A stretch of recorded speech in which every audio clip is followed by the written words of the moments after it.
never been a big fan of camping. Circa 2012, for some reason or another, my friend and I decided to take a Saturday night to camp on private property. We had permission from the owner on the bank of a small lake in the rural American southeast. The lake wasn't very large, probably only 50 to 150 yards across. It was more of a deep pond, but it was 5 times as long as it was wide, and from the perspective of our camp, it consumed the majority of our sightline. The plot of land itself wasn't entirely removed from civilization. We were 5 to 10 miles outside of a small suburb of a mid-sized southern city. It definitely was not easy to access, however, and the only way in was a gated, narrow dirt road across the levee, which spanned on one side of the lake. This road was gated and locked. The owner gave us his code. We pulled the car through and locked the gate behind us. If you've ever been down south, you know how quickly it gets isolated outside of cities. Our cities are small, and the rural people around often live rough and wild. We have dense woods, so thick that they're not worth building in unless you have some connection or attachment to the area. I've heard it was not profitable to cut roads through a lot of it when they were building highways in the 50s, so not much development has happened in the last 100 years, and in some places since the Civil War. It's not uncommon to go for a 30-minute drive straight out of town and come upon cabins that are obviously off the grid. My friend and I were used to living in the suburbs, so we were just happy to see stars and hear the sounds of nature. We were at our very utilitarian camp, small Coleman 2% tent and a blanket, simply looking around and enjoying the night, when suddenly my buddy sat up straight. He said something like, "Do you see the guy over there?" He pointed to the other side of the small lake. I didn't see anything.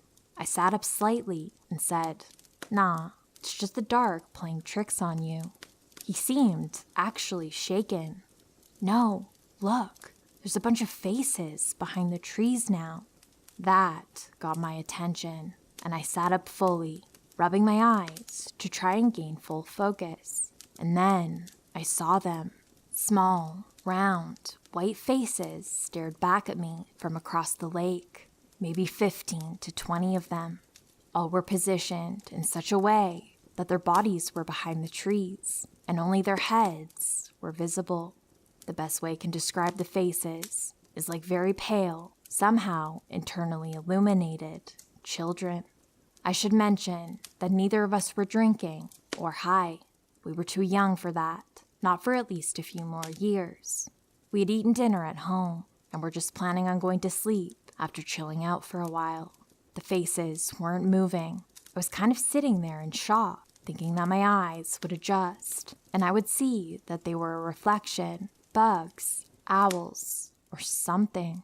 But I would never come to that realization. I stared right back at them for what felt like 5 minutes, looked back at my friend, and then they were gone. Bodies of water carry sound extremely well, and we heard extensive shuffling from the other side of the lake, and a couple of small branches snap. It's incredible what your ears pick up during an otherwise silent night. My buddy was tearing up a little when he said, "What the hell were those?" And I didn't have a good answer. Neither of us slept particularly well. I definitely felt validated in my feelings of disliking camping, but what were we going to do?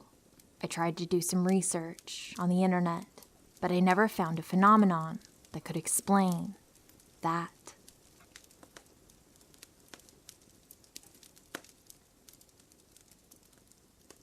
The following is a story that took place quite a few years back now. However, it still baffles me completely, and I'd like to share it here. I'm a teenager, and I've been in scouting and Boy Scouts for nearly all my life, and I really enjoy exploring with my friends and being trusted more as I'm older now. A few years ago, me and 2 girls named Amy and Harriet were asked to head into the woods surrounding our campsite to find a long, straight stick suitable for carving into a point. Bear in mind that I was a lot younger back then. Harriet was older, and Amy only 1 year older than myself. We had been walking in deliberately the same direction as to not get lost, and memorizing the surroundings as we went in order to find our way back easily. About 15 minutes in, we couldn't find anything to take back, so we turned around to return to the campsite. That's when the initial panic set in. The trees had almost unnaturally knitted themselves together in such a way that it seemed our path was non-existent in the first place, like it had just vanished. We looked around 360 degrees, and now everything looked exactly the same. Trees we could have sworn were different from one another appeared as all copies of the same tree. We kept walking in what we thought to be the correct direction, whilst shouting out for help, and eventually came to a concrete path, almost like a road, but very thin, separating the forest, splitting it into two. We didn't follow the road, as it went in the wrong direction to our campsite. On the other side of the path was more forest. However, nearby was an abandoned shack, likely used for storage or whatever else. We had no idea anything like this was out here in these woods, so we just kept walking. We eventually came to a road we didn't recognize.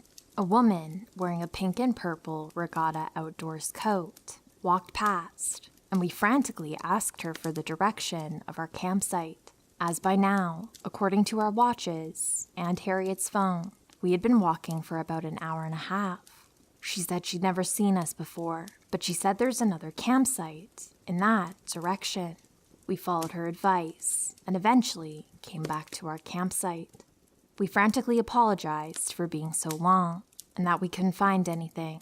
The leader, Ian, could see all three of us were shaken up, and he stated, confused, that we'd only been gone 25 minutes and that our free time was still going on. To this day, this baffles all three of us, as our free time was 40 minutes long and our watches and phones had said we'd been gone for hours. The forest we were lost in felt crushing and claustrophobic, like we'd entered an area that the concept of time didn't apply to. I believe in the paranormal. However, this was so unlike anything I've heard or experienced before. It literally was like we'd been in a time vortex or something, and that the hours in the forest were only minutes in the rest of the world. The feeling was very strange, and it stuck with me for the rest of the camp.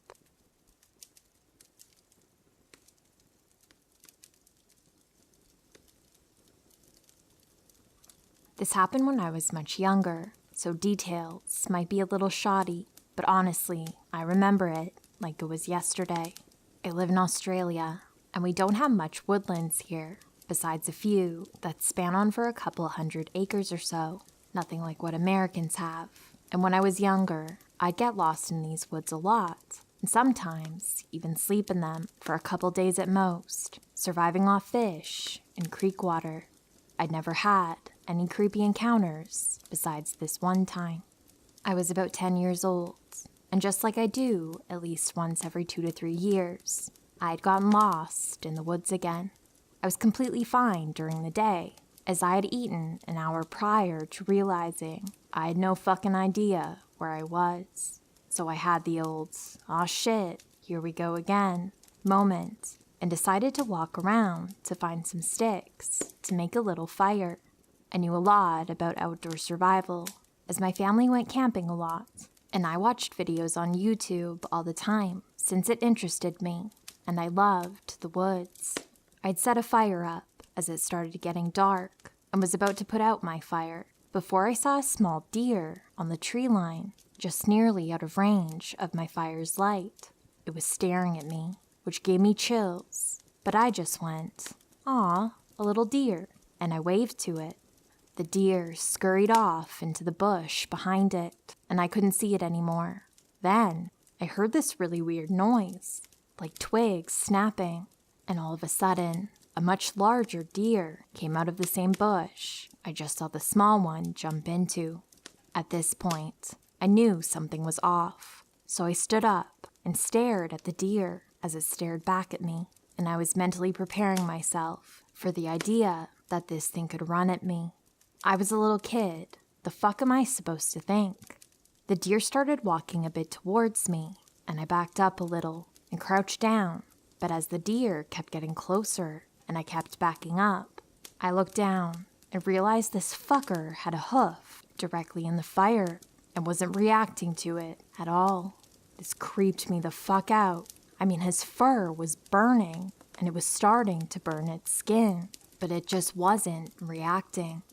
I immediately set off bolting, but I heard it coming behind me, not really running, but fast enough to keep up with my little legs. I came over this small hill and jumped down into a bush to try and hide from it, and that's when it happened. The scariest shit I've ever seen in my entire life, and I remember it so vividly. The deer's silhouette against the moonlight appeared, and as I stared at the deer, it let out this blood-curdling call that I've never heard from another animal before, and all of a sudden, the silhouette started caving in on itself. I could hear its bones snapping and flesh ripping, and this thing just kept getting smaller. Then suddenly, it got much bigger, and I closed my eyes because I just couldn't watch anymore. When I opened them, there was a man standing where the deer stood, or at least the silhouette of a man. He was looking around and then started calling out in this creepy, almost distorted voice. Hello? Hello? And he repeated this for about 10 minutes while I just sat there in silence, refusing to answer what the fuck stood just a couple meters above me. The man then just walked off into the trees, and I heard that same awful snapping noise before it eventually faded away. I didn't sleep that night. I stayed in that bush the rest of the night, terrified that this thing could still be lurking around the area, waiting for me to appear again. Once the morning came, I walked in a straight line until I reached a road I recognized, and then I ran home. I didn't tell my family about it, as I feared I wouldn't be taken seriously, but I was terrified. I haven't been into the woods since that day, and always stayed home when family went camping, after begging them not to go. I'm 21 now. That incident was 10 to 11 years ago, and I still remember that silhouette and the noise of the bones snapping. I've done tons of research, and my only conclusion to what happens is that I narrowly escaped a skinwalker. I'm tearing up from fear as I write all this, remembering that horrific night.